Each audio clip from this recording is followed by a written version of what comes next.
Yo la famille, bienvenue sur Shérif du Rap, la chaîne qui déterre tout sur le rap français. Aujourd'hui, on a un sujet chaud bouillant. Booba vient de lâcher une bombe. Il accuse carrément tous les rappeurs français de frauder sur leurs ventes. Ouais, tu as bien entendu, il parle de Gazo, Gims, Damso, Niska, Nino, et bien d'autres. C'est du lourd. Si tu veux savoir ce qui se cache derrière ces accusations, reste bien avec nous, ça va secouer. Dans le rap, c'est simple. Si t'as pas les chiffres, t'es pas respecté. Les ventes, les streams, les disques d'or. C'est ça qui place au sommet, c'est ça qui fait de toi une légende. Mais là où ça devient flippant, c'est que, comme dans tout business, certains sont prêts à tout pour gonfler leurs chiffres. Et là, Booba, visiblement agacé de ne plus être au top des classements, décide de tout balancer. Il accuse carrément certains de ses rivaux de trafiquer leurs chiffres. Le premier sur la liste ? Gazo. Le Duc a dévoilé une conversation privée où il apparaît que Gazo a utilisé un pack précommande à 40 €, qui incluait un CD et une place pour une listening party de l'album Apocalypse. Une méthode qui n'est pas illégale, mais franchement douteuse. Les ventes physiques de son album auraient donc été gonflées par des bundles. Et Booba, lui, il balance. Ce soir à minuit, j'éteins l'album de Gazo, Niska, Nino et Damso en même temps. Franchement, cette méthode, ça fait grincer des dents, non ? Vendre des albums avec des places de concert, c'est pas nouveau, mais là, c'est carrément devenu une technique pour gonfler les chiffres.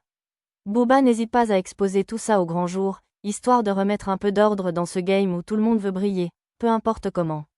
Selon lui, ces stratégies sont juste des astuces pour manipuler le système et faire croire qu'un album marche alors qu'en réalité, c'est juste un joli paquet de ventes artificielles. Mais Gazo n'est pas le seul à se retrouver dans la ligne de mire. Il y a quelques semaines, Booba a aussi accusé Gims de fraude massive avec son album Le Nord se souvient. Pourquoi ? Parce qu'il a remarqué un truc hyper bizarre. L'album de Gims a été écouté autant en deuxième et troisième semaine qu'en première semaine, ce qui n'arrive jamais.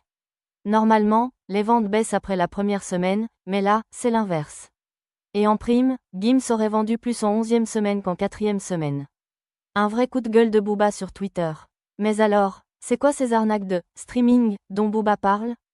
Depuis l'explosion des plateformes de streaming, certains rappeurs ont trouvé des astuces pour manipuler les chiffres.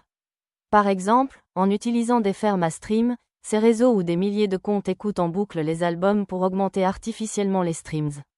Booba aussi a été accusé de ça dans le passé, mais cette fois, c'est lui qui met tout le monde en lumière. Il veut que le rap reste pur, pas une machine à fric alimentée par des méthodes douteuses. Alors, qu'est-ce que Booba cherche vraiment dans tout ça ? Est-ce de la jalousie, ou une vraie volonté de dénoncer les imposteurs ?